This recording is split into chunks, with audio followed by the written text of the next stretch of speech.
petit rendez-vous avec notre cousine qui vient de prendre un café de temps en temps chez nous et qui s'appelle Isabelle du Château. Bonjour Isabelle. Bonjour Chacha. Alors notre bon droit, c'est aussi votre bon droit. Et qu'est-ce qui se passe? Il fait noir, ici on voit rien.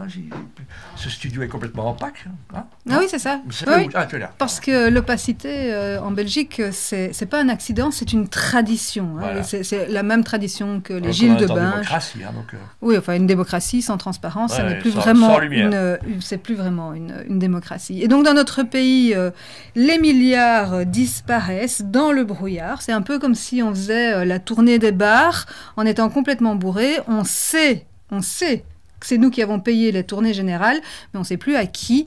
La seule chose qu'on sait, c'est qu'on va le regretter. Voilà, oui. Et donc, on a effectivement distribué des sous à on ne sait qui pour on ne sait quoi, pour la modique somme de 66 milliards. Mais pas de panique, hein, le gouvernement nous dit c'est contrôlé.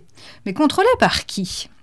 Eh bien, la Cour des comptes. La Cour des comptes, effectivement, nous dit que c'est contrôlé. C'est contrôlé par ceux qui facturent. Donc, ceux qui font des factures à l'État, ensuite contrôlent leurs propres factures pour s'assurer qu'ils n'ont pas essayé de frauder. Mais tu écris compte comment? C'est COLTL. C'est ça, c'est la Belle au bois dormant. Ouais. Donc, c'est un peu comme si notre gouvernement remettait les clés du coffre de la Banque nationale au cambrioleur en lui demandant de faire l'inventaire. Et que l'inventaire, bien entendu. Belle allégorie. Et donc, nous avons appris que 20% du budget national s'est envolé, alloué à des associations, des institutions et même des personnes physiques, sans aucun contrôle. C'est quelque chose qui avait déjà été dénoncé par la Commission européenne en 2019. En 2019, la Commission européenne avait dit à la Belgique, ça va pas du tout, la façon dont vous allouez les subventions et les subsides de fonds publics est pas du tout transparent, c'est complètement opaque, vous devriez faire mieux.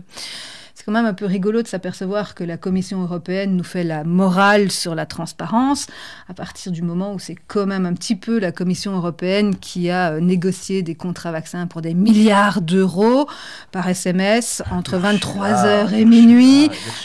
Dans la plus grande des opacités, et comme par hasard, les SMS ont disparu. Donc là, tu vois, c'est le cambrioleur qui, après avoir cambriolé la Banque nationale, nous reproche de ne pas avoir bien fermé la porte. En prenant un selfie en partant. En prenant un selfie en partant, alors qu'il avait les clés. Hein. Ouais. Donc, effectivement, après cette solide remontrance, la Belgique avait accepté l'idée d'une CADA fédérale qui soit contraignante. Donc, pour rappel, la CADA, c'est cet organisme que tout citoyen peut saisir lorsqu'il demande des documents administratifs qui lui sont refusés et qu'il estime qu'il en a besoin pour le contrôle citoyen. Et donc, nous avons des CADA... Un petit hommage à Transparencia qui aide justement à ce modèle. Ah ben c'est grâce à Transparencia que nous avons cette loi... Tout à fait, et que nous avons cette loi de transparence, c'est grâce à eux.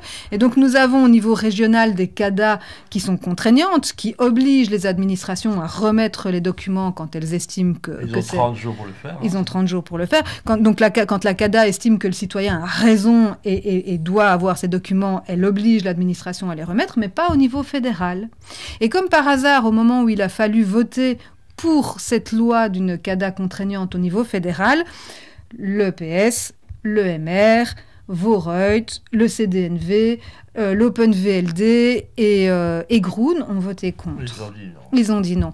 Cela dit, quand on a un ministre comme Frank Vandenbroek dans un ministère, je peux comprendre pourquoi on ne veut pas qu'effectivement les documents administratifs soient... Lise Van der Leen qui n'était pas bien mise non plus avec un autre problème. Dans notre pays, nous n'avons effectivement toujours pas de CADA contraignante au niveau fédéral. C'est bien dommage parce qu'on aurait pu enfin savoir pourquoi certaines ASBL reçoivent des millions chaque année sans qu'on comprenne très bien ni leur objet social ni ce qu'ils font avec cet argent. À ce stade, nous n'avons plus besoin de théorie du complot pour essayer d'expliquer où s'envole l'argent du contribuable quand autant de millions disparaissent chaque année, parce que c'est probablement récurrent. C'est rarement un accident. Je vous rappelle que 1 euro sur 2 que vous gagnez file dans l'État. Interrogez, si vous avez des amis politiques, même dans votre commune, posez des questions, ils sont obligés d'y répondre, c'est ça? Oui, au niveau communal et régional. Un jour, le peuple vaincra, Isabelle. Je l'espère. Un jour. Un jour.